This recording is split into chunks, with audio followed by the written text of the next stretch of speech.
Yo guys, what's going on? Here at a double action law enforcement range, which is also open to the public. I just figure I'd show you around a little bit, give you a little tour. A lot of guys been asking for this, you know, like a good tour, not just these little flashes. This is the foyer when you come in, and the phone's ringing. I'm probably going to get interrupted a lot because every time the phone rings I have to answer. I'm the only one here, but in the meantime, when you walk through the door, this is common sense right here. Sometimes, you know, people don't read these signs and they'll come in with a gun out of the holster in their hand. And you'll probably hear some shit if you come in like that. You really got to pay attention. These signs are up here for a reason. That's a very important sign right there. Okay, so your gun's got to be in a holster or in a case when you bring it in, which is very normal for shooting ranges. Okay. As you can see, it's a very clean place. Mike really keeps this place very clean. There's the range. You guys seen the range? I know you have, but I never really did a thorough video on it. Okay. Before you go in the range, you'll be in this foyer, and like I said, he tries to put the signs and the letters as big as you can, big as can be. And you know, every range has their rules. Okay, but it's right there on the door. Gotta put your eyes and ears on before you go in, and you'd be amazed. While there's shooting in there, people go in there and they do not put their ears on. I just can't believe it. I can't believe it. So I'm trying not to be super critical because you know how opinionated I am. I'm trying to be like, you know, I do work here, so I gotta be, can't let loose like I like to. But really, it's amazing. You know, someone would go in here, especially while people are firing without their ears on, and then they come running out. It's so try to pay attention to that. Sorry, I'm eating chuckles. You know what chuckles are? They're these square jelly things coated with sugar. Yeah, just what I need. And they're really good. And the black ones, I hate the black ones. They taste like friggin' Windex. Not kidding you. Buy a pack of chuckles, and I guarantee you the black one tastes like friggin' Windex. Okay. And then these are all our lanes. We're up. We got 11 lanes going all the way down. As you guys know, border protection and law enforcement, field operations, they all come here to qualify and shoot here. So that's pretty cool. Get to talk to them guys, get to find out some facts instead of listen to hoo-ha on the friggin' internet. Here's inside the booth here. Someone asked me if these booths are bulletproof. They're supposed to be, up to a certain caliber, but I'm not sure. Some people get irritated at this. Anyone caught using Blazer, Wolf, or reloaded ammo will ask to leave. The reason why it says that is because there's another big sign before you come in saying, you know, respect our wishes. We don't like you using that kind of ammo in here. The reason why, there's a bunch of reasons why. The reason why that is because a man comes here every couple months and he collects the brass. And how would you like to be that guy and have to pick out all that steel ammo out of that brass? That's not right. So, you know, the guy owns the range. This is the rules. And if you don't like it, go shoot somewhere else. Pretty simple. We're very friendly here. We're not super strict like the other range I used to go to with the 5 rounds at a time. This is where you would throw your brass in these buckets. You can see all that brass there. And like I said, what happens is when the guy comes to get this brass and he sees steel casing in there, he cannot sit there all day and pick out that brass. That's not right. You know, that's one of the reasons. There's other reasons too. The primers are more toxic, they're dirtier, all kinds of crap like that, but that's one of the main reasons. Okay, there's all your brass. So you could see pretty much everyone, 99% of the people listen to what they're supposed to do, and there's never a problem. Got a fan here in case you get hot. I'm a huge fan of that. As far as the backstop, it goes back 25 yards, so that's pretty good for an indoor range around here. Most of the indoor ranges around here only go about 15 yards. You got like six feet of earth, and then after that, I think there's some kind of rubber under there. Then after that, there's like concrete and steel. So it's got a really good backstop. This is where your controls are. Forward and backward. You know, there's your light, and that brings the target system forward and backward. There's the deck where you fire your gun. And anytime you're using your gun, you have to keep it on the deck with the barrel pointing downrange, with the slide locked open at all times if the gun is empty. And you're not allowed to bring the gun out of the booth. It's just common courtesy to people next to you. Police do come and they drop this down and they draw from your holster. If you're a trained cop, you're allowed to do that. But if you're just a Joe Schmo, you are not allowed to do that. You know, worst thing to do is experiment with a deadly weapon. So experiment equals mistakes. So that's why you're not allowed to experiment. Okay. Well, other than that, it's everyone that comes here is very happy. It's not real strict. Let's go look at some cool guns. We just got this bolt action rifle in. It's a Smith & Wesson Thompson Center Venture. Very, very affordable. It's built beautifully. It's a 30-06. I don't know how long the barrel is. It's only $485. It's got a synthetic and rubber stock combination. Look at that bolt handle. Ain't that beautiful? There's a nice 30-06. Nice, great bubble. That's real soft. That's like a gel butt pad on there. Sorry guys, I dropped the freaking the little stand holding the gun up, slipped out. Now I'm good. Found a good system. You just get a pen. If you review guns, stick it in there and wrap the pen clip around the outside of the trigger guard. Seems to hold up pretty good. Alright, so there's the Smith & Wesson 30-06 Venture for $485. That thing is sweet. This is the Remington Police Magnum. Remington 870 Police Magnum pump shotgun. This thing is friggin' beautiful. They're a little pricey because of that Surefire foregrip with the light on there. You got to remember that thing alone is like between $300 and $400 depending on where you buy it. 12 gauge shotgun, great scatter gun, whatever you want to call it.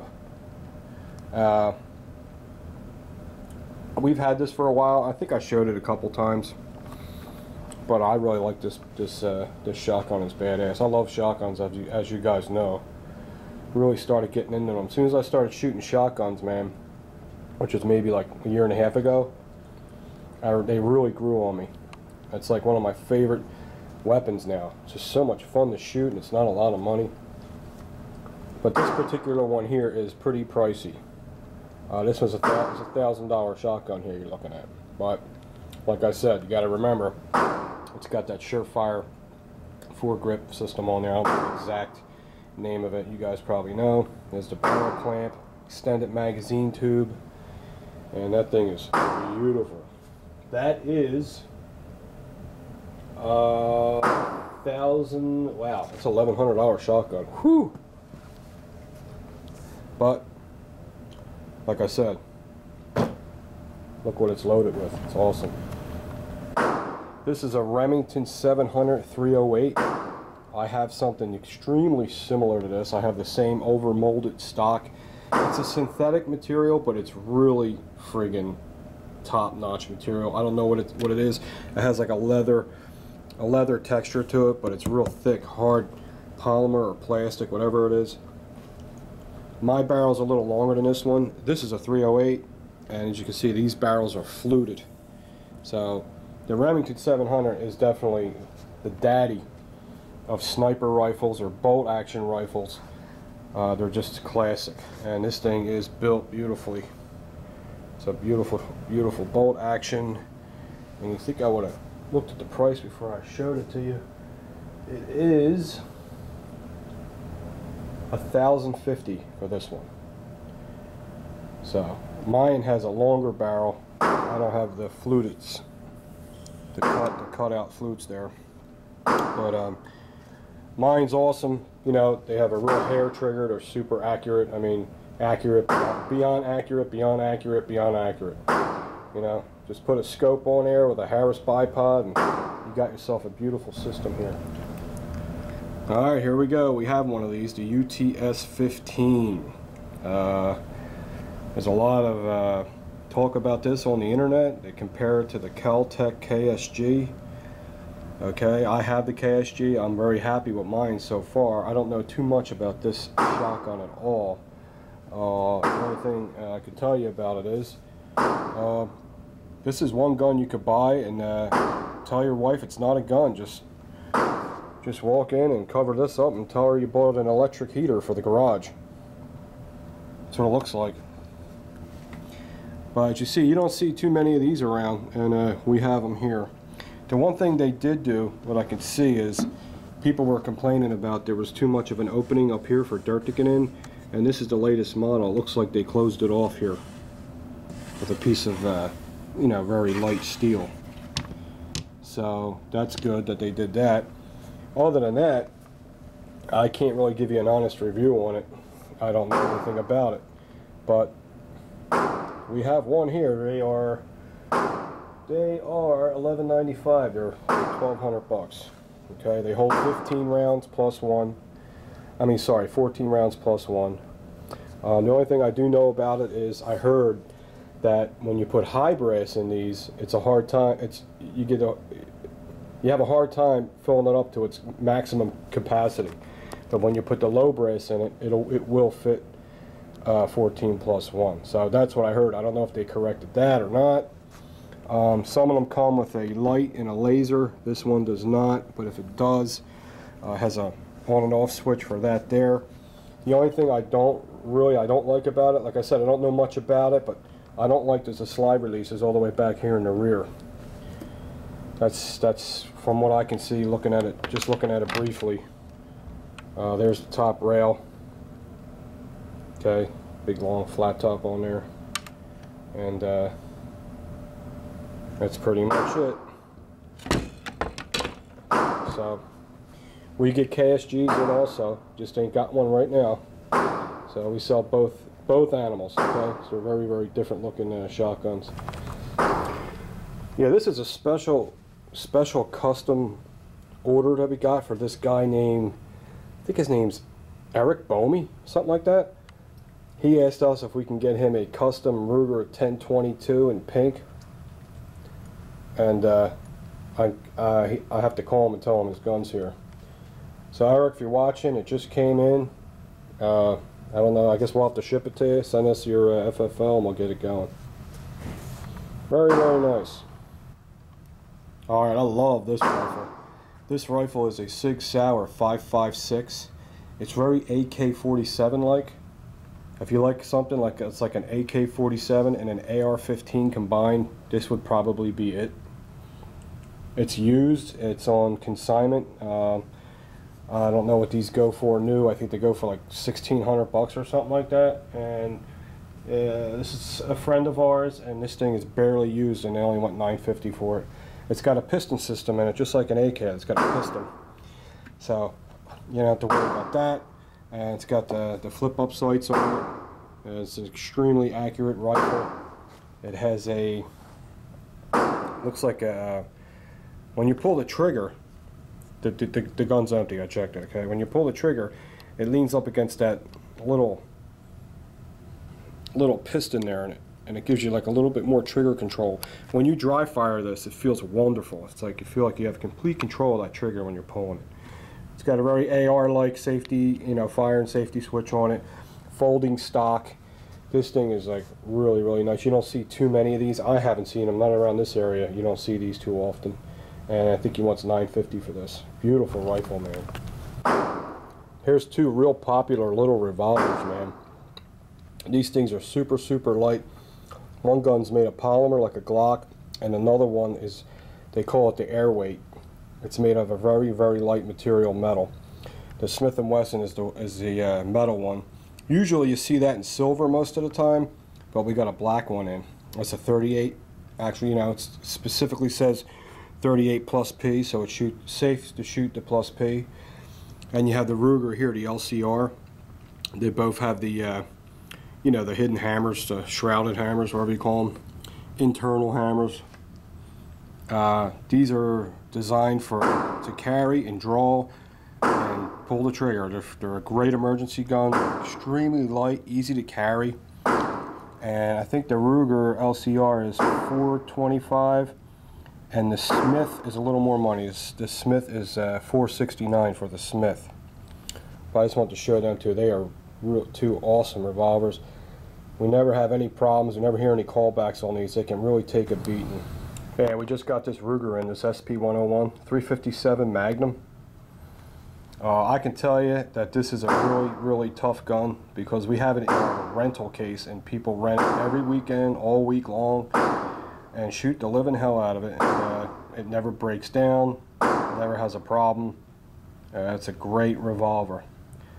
Just to show you, we don't have a lot of revolvers here. We're just starting to finally get some in, but this is one of Ruger's best models here. Is this SP101. A lot of people have this gun. Very nice gun. Very nice. Last but not least, we have Eric's second custom order gun. This is a Taurus TCP, one of his favorite kind of guns. We got it in the color he liked. He said he wanted like a tactical pink, so there it is. And sorry, Eric, this gun is a special model. This thing's probably about 1,500 bucks. You're just gonna have to deal with it, man. That's all we got for today, guys. Hope you liked the video. And a lot of guns in here. Oh, that Ruger SP101 is $525, and we have two more of those Beretta SF Inox compacts. We got two more of them, just came in. Alright guys, talk to you soon. Hope you liked the video.